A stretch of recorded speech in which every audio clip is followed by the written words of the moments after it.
Frau Fluri, Sie erlebten bereits 2 Nahtoderfahrungen, die erste schon mit 17 Jahren. Wie ist Ihre Erinnerung daran? Die Erinnerung ist noch ziemlich gut da. Ich war damals mit meinem Freund an einer Marktveranstaltung in Biel. Es war ein Sommerabend, sehr warm. Wir hatten uns mit Freunden verabredet und wir standen da am Zentralplatz und besprachen, was wir weiter machen sollen, wo wir hingehen wollen. Und dann auf einmal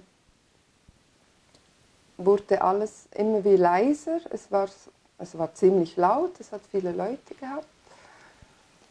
Und ich hörte fast nichts mehr. Und wenn ich mich umschaute, war alles in einem grünlichen Ton. Und es wurde immer wie leiser. Die Töne waren immer wie gedämpfter. Und dann auf einmal, ich schaute nach Richtung Osten. Auf einmal sah ich wie mein Leben von Geburt an, wie eine Diashow, so gestaffelt.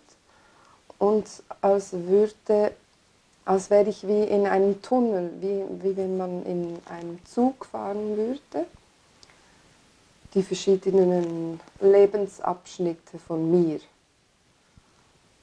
Und am Schluss von diesem Lebensfilm, sage ich jetzt mal, kam ein Holzkreuz auf mich zu, gerast, und dann war ich weg. Also dann wurde mir schwarz. Und auf einmal sah ich mich etwa 10, 15 Meter neben der Gruppe.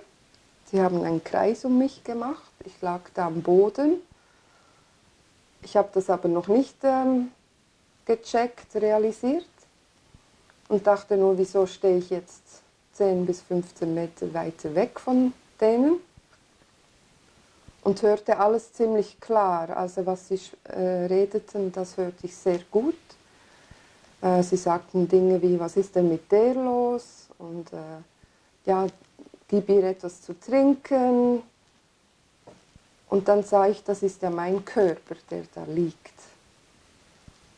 Und in diesem Moment dachte ich nur, wieso sehe ich meinen Körper da liegen? Ich stehe doch da. Ich stehe doch eben weiter weg. Und dann ging ich zur Gruppe und dachte eigentlich, sie sehen mich, weil ich habe es wirklich nicht gecheckt, dass ich außer mir war. Und sie gingen ja nicht auf die Seite, ich musste mich wirklich so durchdrängen und ich sagte noch zu ihnen, fasst mein Körper nicht an. Mhm. Und weil ja niemand hört und alle nur auf meinen Körper starrten oder blickten, ich war wirklich weiß im Gesicht, also mein Körper war schneeweiß, bin ich dann wieder reingelegen. Einfach instinktiv, oder wie man dem sagen soll. Dann machte ich die Augen auf und es war wieder so gedämpft. Also das Gehör war noch nicht ganz da. Aber dieser Grünstich war weg. Mhm.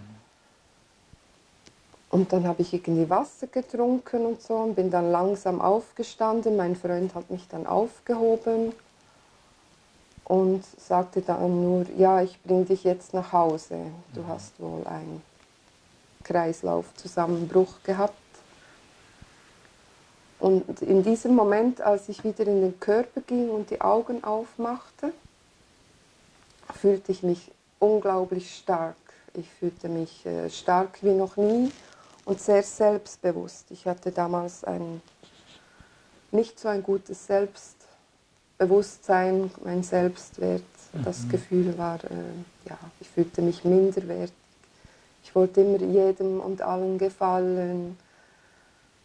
Ja, und dann nach diesem Erlebnis hatte ich aber das Gefühl, ich muss euch gar nicht gefallen, ich will eigentlich mit euch gar nichts zu tun haben. Ich hatte das Gefühl, das sind nicht meine Freunde, das sind falsche Freunde und die tun mir nicht gut.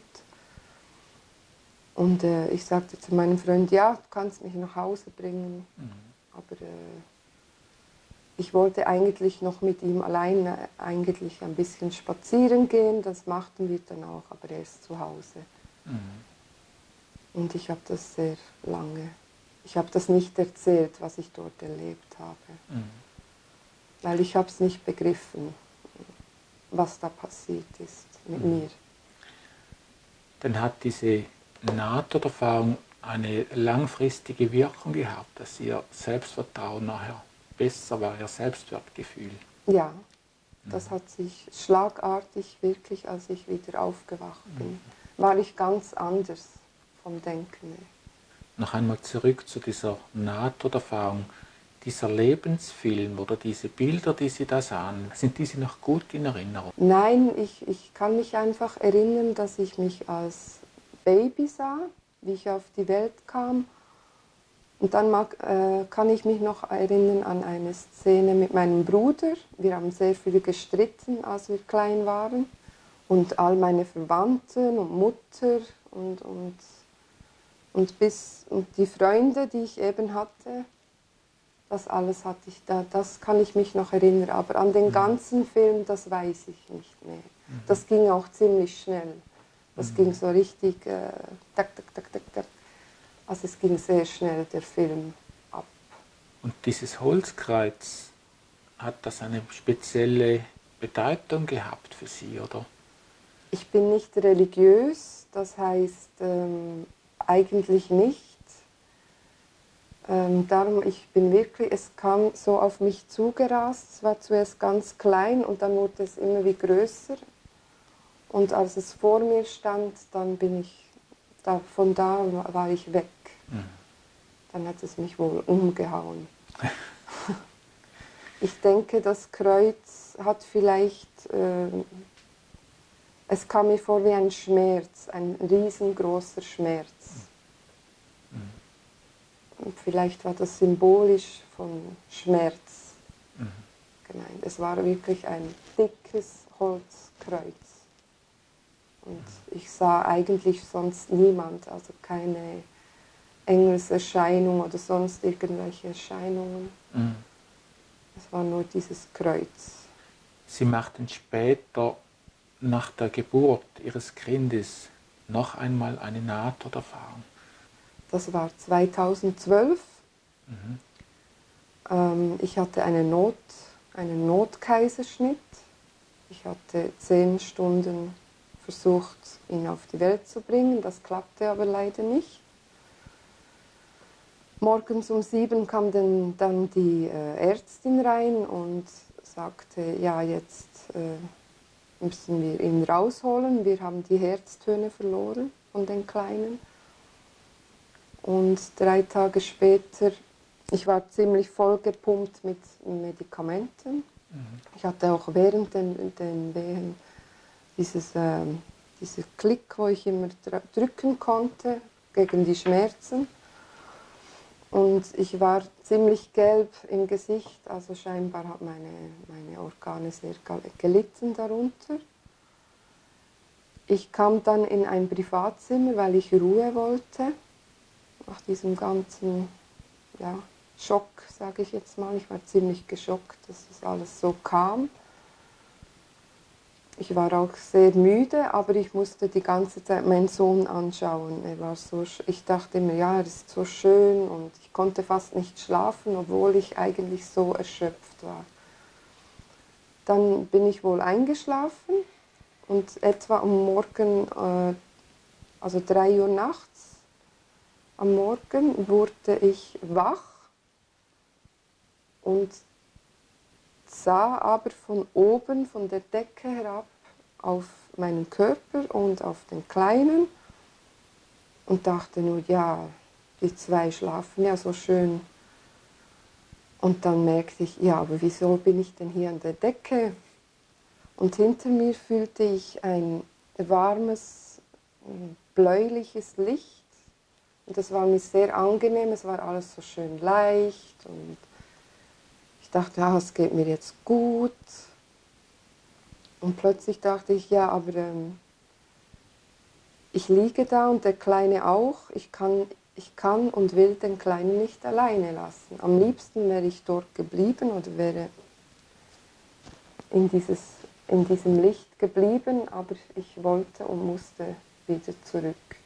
Ich habe keine anderen Stimmen gehört, ich habe einfach meine Stimme gehört, die gesagt hat, ich muss und will wieder zurück, weil er ist alleine und ich kann ihn nicht alleine lassen.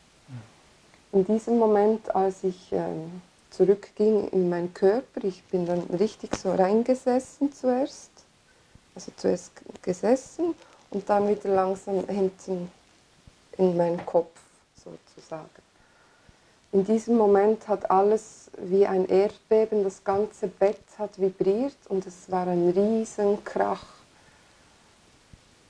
Und in diesem Krach habe ich alles auf einmal gesehen. Die Vergangenheit, wieder dieser Lebensfilm von mir, dann die Gegenwart, dass ich jetzt wieder im Körper bin und hatte noch Angst, dass der Kleine wach wird, weil das hörte sich an wie am Bahnhof, wie wenn ein Zug bremsen würde, also ein Güterzug. So laut war das und dieses Vibrieren vom Bett. Und dann die Zukunft, was noch alles kommt. Ich habe genau gesehen, was mein damaliger Freund, ist heute nicht mehr mein Partner, was er alles getan hat und noch tun wird. Und ich wachte dann auf und war ziemlich wütend. Ich glaube, ich habe auch ziemlich geschwitzt. Ich war ganz nass, am ganzen Körper patschnass. Und habe als erstes natürlich nach meinem Kleinen geschaut, ob er noch schläft oder ob er von diesem ganzen Getöse wach geworden ist. Ich war ziemlich aufgeregt oder aufgelöst. Ich habe nur gedacht, das war ein schlimmer Albtraum, habe ich für mich gedacht. Und dann habe ich natürlich versucht, mich zu beruhigen. Ich weiß noch, mein Herz, das war am Rasen, das hat richtig geflattert und gerast.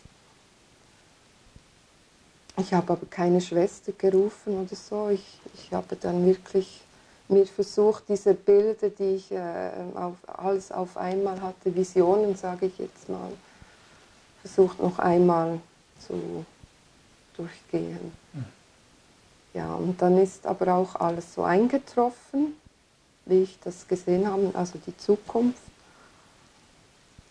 Habe es aber immer, also ich habe es lange ignoriert. Ich wollte es natürlich nicht wahrhaben, dass noch alles so schlimm kommt, wie ich es gesehen habe. Wie weit in die Zukunft ging diese Vision? Etwa ein Jahr. Ich glaube, mehr habe ich nicht gesehen. Vor allem im Zusammenhang mit Ihrem damaligen Partner? Ja, genau. Mit dem Kleinen und mit dem Partner. Vor allem mit dem Partner. Ich habe gesehen, was er vorher gemacht hat. Darum, ich konnte es fast nicht glauben, bis es dann natürlich ans Tageslicht gekommen ist. Ich sage ja auch immer, es kommt alles einmal raus. So, ja. Was für Auswirkungen hatten diese Erfahrungen auf Ihr weiteres Leben? Dass ich nach Antworten suche, vor allem. Seit der Trennung suche ich wirklich gezielt nach Antworten. Wieso ist das passiert? Wie konnte ich das sehen?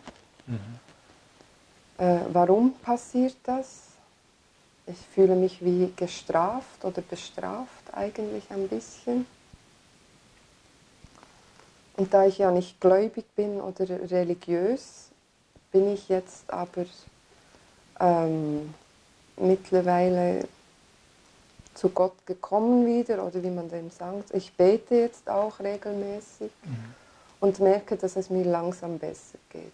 Frau Flori, wie haben diese Nahtoderfahrungen Ihre Sicht auf das Leben nach dem Tode verändert?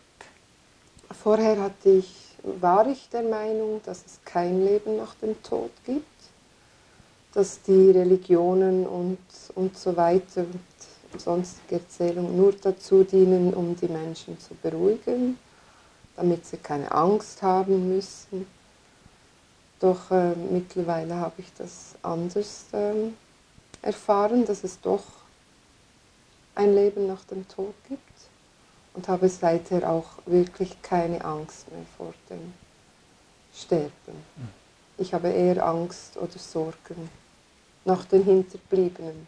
Manchmal möchte ich auch gerne nach Hause, aber solange ich hier meine Aufgaben nicht erledigt habe, muss ich das eben durchziehen. Frau Fluri, herzlichen Dank für das Gespräch. Bitte.